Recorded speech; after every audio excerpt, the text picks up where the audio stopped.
Hey, hey, welcome to the Summit Host Hangout podcast, where you'll learn how to plan, strategize, and launch your profitable online summit. No influencer status necessary. I'm your host, Krista from Summit in a Box, and today in episode 132, I am so excited to bring in a special guest who is going to share how virtual summits are actually a full funnel, kind of just disguised as like a one-off virtual event. So we're going to cover what that actually means. What does it mean when we say that a summit is a full funnel? We'll talk about how it compares to other types of funnels and go over the top keys to bringing new audience members from attendees to customers. To give you some background information on our guest, she helps business owners build profitable online presences through strategic funnels. As a certified funnel strategist, she helps clients build funnels unique to them that change as they do. She's written tens of thousands of words of conversion copy, guided clients through the most complicated of launches, and produced virtual summits grossing over $90,000. So without further ado, let's dive in and talk with Dama Jue from Details to Dama. Welcome. I am so excited to have you here, finally. Hello, friend. So nice to chat with you.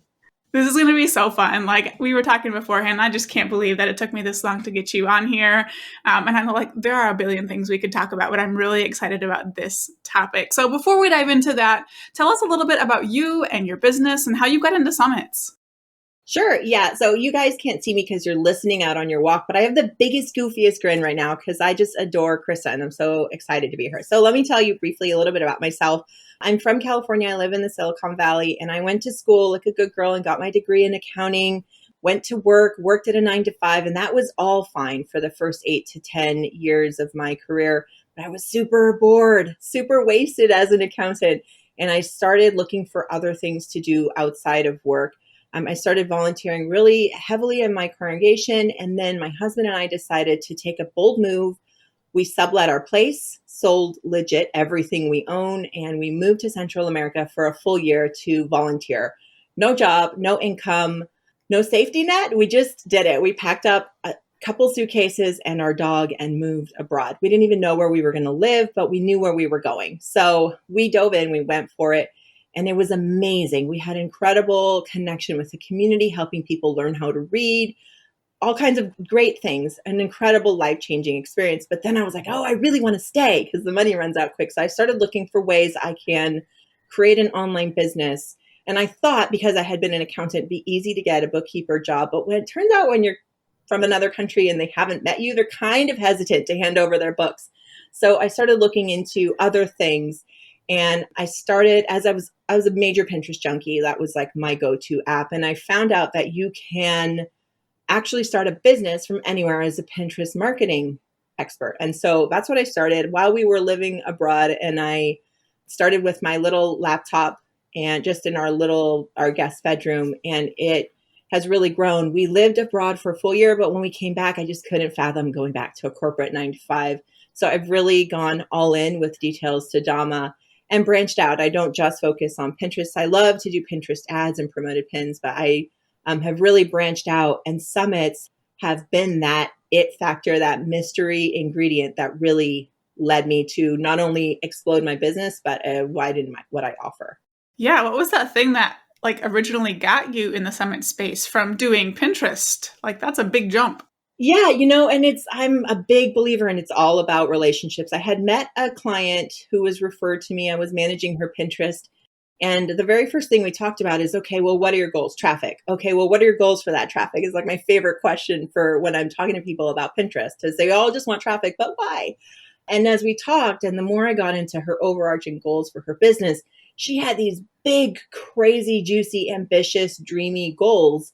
But I knew that growing with Pinterest, it's slow and steady. I had started her email list. We were growing it. We had grown it from like 0 to 400, and that was fabulous. But her goals, she needed an email list of like 8 to 10,000. And it wasn't going to happen without throwing some serious money at growing her email list with freebies. So we kind of talked about that. And I just said, well, you're going to need another way to grow your list. You're going to either have to go with ads or do something else because your goals are massive and you don't want to spend the 5 or the 3 or the 2 years to even 2 years to grow it. I want it now. Like we were talking in January and she's talking about July. I want to sell my 7-figure mastermind or my $7,000 mastermind this July. And I'm like, oh yeah, that's not going to happen. Like, let's be realistic. So I kind of offhandedly, I had attended a Pinterest summit by Rose Guthrie. She's amazing. And it was my first online summit and I thought it was genius. I loved it. And then I just said, you should probably do a summit. And I said it very casually. And that sentence totally changed my business life or the trajectory of my business, because she explained to her what an online summit was and the method I'd observed with Rose and how cool it was to be part of that as an attendee. And like, oh my God, there's all these other people who do what I do. And we're chatting and we're in the Facebook group. This is so cool. And I learned so much in just a few short days. I explained the method to her from what I understood. And she's like, yeah, we're doing that. And I was like, oh yeah, we know. Yeah, no, not. I don't, I don't know how to do that. Like I hadn't built a funnel yet.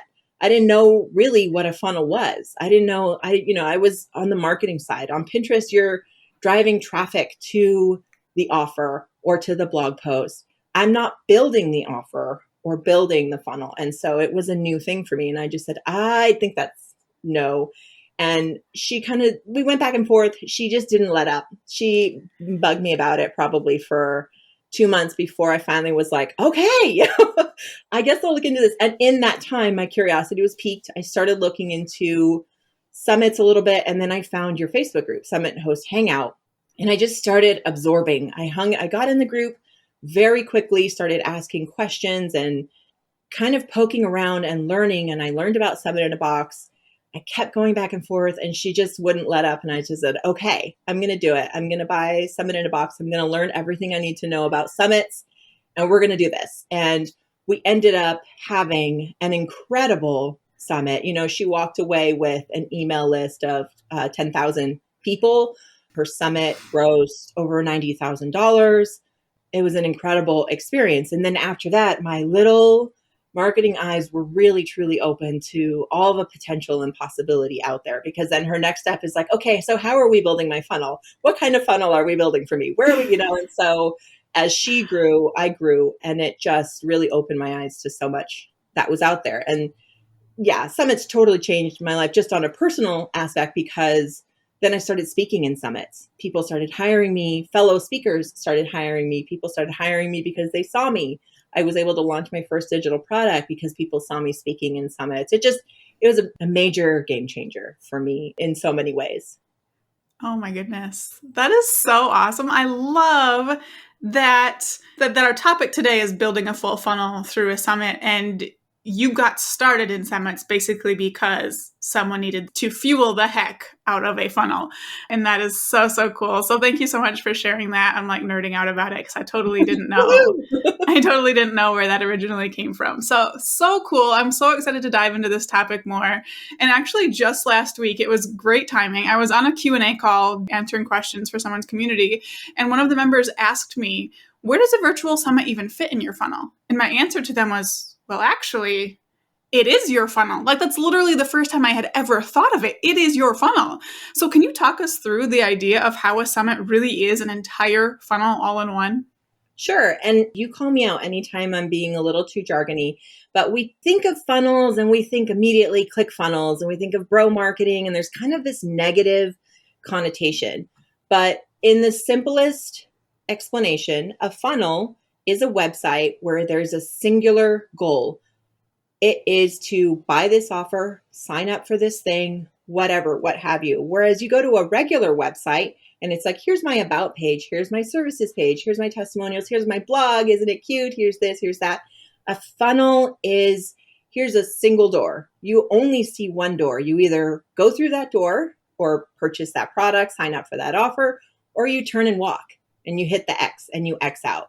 A website is like wide open door and there's cookies inside. It's kind of like an open house, like, oh, there's simmering potpourri, there's cookies. I heard there's going to be this. They have music playing. It's very welcoming and inviting. And look here and check out the patio and check out the kitchen. And oh my God, look at this marble bathroom. A funnel is very like, either you're coming through this door, you're going to find out what's inside, or you're not, right? Like, I'm telling you what's inside this house. You're going to join us. Come on in. And a website is more like, hey, here's a million options for you. Look at all these things. And you as a website developer, you understand that. You want to give people options, obviously not too many, but A funnel is really just, I want you to do the one thing, and I'm going to do everything I can to convince you to walk through that door and the benefits for you to walk through that door. And you consider funnels and how there's a singular goal. A summit is very much like that. It's, I want you to sign up for, when you first hear about the summit, we're telling you about the speakers, the topics. We just want you to sign up. We just want you to join the fun, to show up, to listen, to join the fun, maybe pick up an all access pass. But it's a funnel in that there's a singular goal. You can click X out and not sign up for the summit, or you can join us for the summit. It's one or the other. It's not, well, if you don't want to join the summit, you don't have to. Here's a blog post where I've already summarized every one of the presentations in a blog post, and you can just do this, you can do that. No, it's you're either in or you're out. Mm-hmm. And that's how it kind of works, is that you have one decision to make. Yeah, I love that take on it. So even though a summit really is a full funnel, like it's bringing everyone from meeting you for the first time to being ready to buy your thing. Right. It's not generally something that's someone's entire business, right? What are your thoughts on that? No, I totally agree. And so there's this concept of a value ladder. It's your whole business is not just a summit. Maybe that's how they hear about you, is your summit, and that's your kind of introductory free thing. So for some people, that could be their freebie. For others, it's a summit. It's how they first hear about you. You're suddenly on stage introducing speakers. They may not have known you from Adam, but it instantly builds that authority. It's Krista knows what she's talking about. She's a web developer. She talks the talk. She knows the people. She knows the lingo. She has the experience. And then that sets you up as an authority so that you can pitch your other offers. That could be a course or a membership, coaching, a done-for-you service. So you'll never really see a business model where it's just the summit, where all you're hoping, all your revenue all year long is all access pass sales or sponsorships. That's not really a full and complete model. But a business can have multiple funnels. And ultimately, you, for example, Krista, would love people to join Summit in a Box, but your challenge leads to that, or a summit leads to that. And so you can make money along the way, but it's the next step on your value ladder is how can they work with you after the summit? And I think sometimes people get really excited of the idea of a summit, of getting themselves out there and growing their email list. But that's one thing that is missing sometimes, is really thinking through the next step. Yeah, exactly. Once you have that email list, then what? Like, it's not going to do you a whole lot of good if you don't have that next step. So yeah, it's like saying I have 10,000 followers, but I never post. I have a 10,000 person on my email list and I never write them. It's a missed opportunity. So yeah, exactly. Okay, cool. So I love that positioning of how a summit really fits where a lot of different things we're doing in our business fit. It's just kind of like on a grander scale than any results you would ever see by just like throwing an opt-in out there. Right. So how have you seen the effectiveness of a virtual summit compared to the other types of funnels you help clients build? Sure. Well, and when you think about what we talked about a moment ago of it being part of your value ladder, it's how people might first hear about you. The other option is, for example, a freebie, and maybe you're running ads to your freebie, something like that. They don't have as much strength as a summit does in terms of kind of really showing you as a true authority. Sometimes people will say, take that freebie and unsubscribe as soon as they download, because they don't know you. They don't know your face. They don't know your values, what you stand for, the kind of person you are. And hosting a summit adds a layer of, I know her, I knew you before I knew you, because I joined that summit, and I saw you speak and I saw you show up, or I saw you in your Facebook group. And so I think that it really adds a level of authority and heft to it, meeting you from a summit because you taught me something already. And then I got a bonus and you're in the VIP pass, or I got a cool freebie.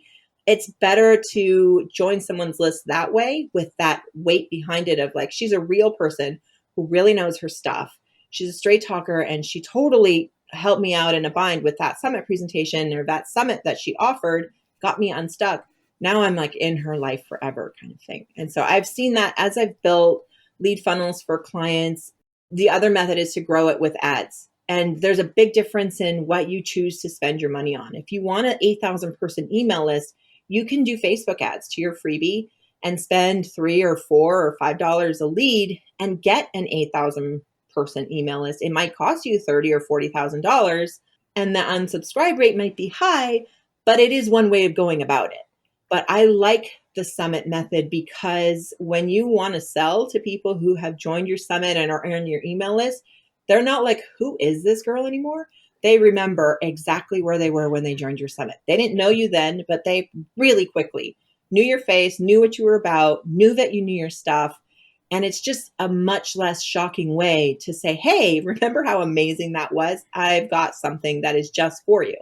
And as a business owner, when you're running a summit, you're in there in the trenches. You're answering emails, you're responding to DMs, you're getting responses to your posts and Facebook groups, you're seeing what they're struggling with. So it really informs your copy. And that's really kind of my secret sauce when it comes to summits, is understanding what are they struggling with? What can I create to help them? Or how can I tailor what I've already created to help them out of this bind that they're in? And I think that that's one of the most incredible elements of a summit is when you send your freebie out there, sure, it's passive and people are signing up, but you have no idea what they're going through, why they signed up for that freebie, and what they really need as a next step. You're kind of guessing, well, they downloaded this template, so maybe they need this as a tripwire and I'll sell them this. But you're kind of guessing. And when you're in a summit, it's a living, breathing event. And that's why summits are kind of incredible, because not only are they a funnel, but they're a launch, they're a live event, they're this massive thing that is all three in one that brings such a level of power and impact that no like email list building, like Facebook ad campaign can really match, because it brings a human element in and there's give and take. Oh my goodness. I love all of that so much. Like spot on. That is so good. Okay. And I think you might have started kind of alluding to this, but what would you say are the keys to a summit that really works when it comes to attracting leads and then converting them into sales? Yeah, there's a lot here. And in one word, it's having a strategy. It's knowing what you're optimizing your summit for, because you can run a summit that is optimized for revenue. I don't really care how many attendees sign up. I want to hit $10,000 in revenue, or I want to hit this goal or that goal. You might really optimize that. So you might choose to do a paid summit or a summit with this or summit with that. It's super important to have your end goal in mind. And you can ask some of the clients, and you know them too, right, Krista? People that have worked with me for summit strategy and for summit copywriting, it's the first thing I ask them. It's my old standby. Why do you want Pinterest traffic? Why do you want the traffic? And so the very next thing when I talk to summit hosts is the first thing I ask them is to tell me about their business. And then I say, okay, why do you want to host a summit? And I listen to that. And then I ask them, how would you define a successful summit? What metric is it for you? Is it 10,000 in revenue, 100,000 in revenue? Is it this many people on your email list? Is it, core sales? I really want to know what their end goal is, because I'm going to work my tail off to get them to that end goal. If it would be great to have 10,000 email subscribers, but they really, really just want to fill their membership, they want 300 people in their membership by the end of the summit, it doesn't matter how many people signed up. And you've optimized for finding the right fit versus I just want a big email list and that's all I care about, then we're going to be very strategic in how we message and write that and how we advertise. So I think it's really important to approach it strategically. Summit in a Box does an amazing job of telling you exactly how and why to do things. And here are the tutorials. You could know kind of next to nothing about online business and successfully host a summit because it's so exhaustive. But thinking really next steps for your summit. What am I going to do with this email list? And why do I want it? Why do I want an 8,000 person email list? What am I going to do with it? I want to sell them on this new beta course that I'm going to have. Should I introduce that during the summit? Should I introduce it after? All those things is really taking a beat to really look at the strategy and how you're going to tailor your summit to meet your goals. Because a summit can be one of many things, but it's only going to serve you and really feel successful if it meets the goals and the objectives that you hope for. So being strategic, thinking about what your end goal is, what specifically, and I actually have my clients, I think they kind of hate me for this, but I give them a list. I have a workbook that I send them in Excel, and I have them rank in order of 1, 2, 3, 4, 5, what their absolute number one goal is. And if it's number one is email list, I want to know specifics. I actually have them do good, better, great. And I have them say, okay, it would be pretty good if I ended up with 2,000 subscribers. It'd be great if I had 5,000. It'd be amazeballs if it was 10,000 or something like that. I want to see those numbers because it helps us to celebrate after, but it also really helps me I bear that in mind with every piece of copy that I write for them. Every marketing decision, that's the big chant in the back of my head. She wants this. She wants 300 people in her membership versus she wants 8,000 subscribers. And so that decision-making process is really important to get really clear on it from the beginning. So sometimes it's kind of an uncomfortable conversation, but it's so important to have. Because I've done a lot of market research calls when I've talked to people and they're like, I just want to be known in my industry. Well, that's really hard to measure and it's really hard to quantify. It's a little hard to optimize for, okay, well, I just wanted to make money. Well, how? I don't know. I just wanted to make money with my summit. And so when you don't have a crystal clear how you're going to do that, you can't optimize for, I want to make money. Well, is it with the all access pass? Is it with a course sale afterwards? Is it with done for you services? It really takes us back to square one when we don't know what we're optimizing for. So that's step number one, majorly. And of course, I know I'm a marketing nerd, but it's important for everybody to have a clear idea of what they want their summit to accomplish. And bear in mind that it's success for some people is not the same for others. Mm-hmm. So if you just really wanted people in your high ticket membership, but you only sold $8,000 worth of all access pass, revenue, but you got 300 people in your $197 a month membership, who cares how many all access passes you sold? You optimized for what you wanted and what was most important to you. It'll help you feel confident and great about the decision you made and the results you had if you're crystal clear on what you wanted. Mic drop. I don't know where we go from here. So I think we're just going to call it a day. Oh my, I've just been sitting here smiling like an idiot. Like, this is so good. Oh my goodness. I hope you guys are loving this. Dama, thank you so much for coming in and sharing this so freely. I do see so many people go into summits with the goal, I want the email list, I want the money. And I'll admit, I play into that because that's what people want. So that's how I need to market too. But oh my goodness, it's so important to have a goal. What is the point that you're working towards here? So I just love that you hit on that so much.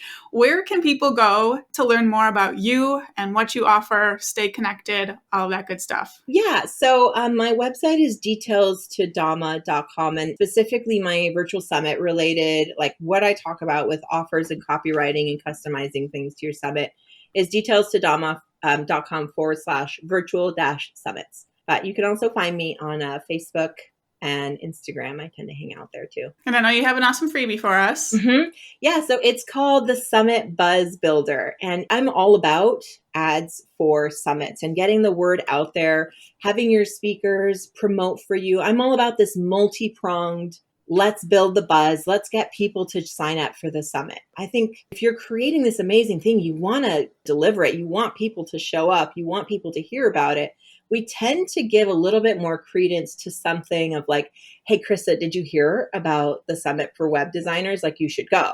You're going to meet so many people you can partner with versus I saw an ad for a summit for web designers. I think ads have their place, but I feel like there's something really magical about that real human buzz. My friend is going, the FOMO, that kind of thing. And so I've created this Summit Buzz freebie that is not dependent on ads whatsoever. It leverages free tools you have available to you right now to get the word out about your summit in unique and creative ways. And I have to say, some of the things that I'm covering in this freebie, I haven't seen anybody else doing. And so that's kind of fun and exciting. Oh my goodness. I'm so excited. We will link to that for you guys in the show notes. Be sure to go grab it. We were chatting before we started, and some of the ideas she was talking about just had my mind blown. So I definitely want you to get that freebie. Thank you so much for being here, Dama. This was amazing. Thank you so much for having me. What a blast. Thank you so much for tuning into this episode. I really want to encourage you guys today, after listening to this, know what you're optimizing your summit for. What is the purpose of your summit? That's your action step today. For show notes and resources mentioned, head to summitHostHangout.com/132. In the next episode, we'll be chatting about keys to engaging summit speaker interviews, so be sure to stay tuned for that. Now go out and take action to plan, strategize, and launch your profitable online summit.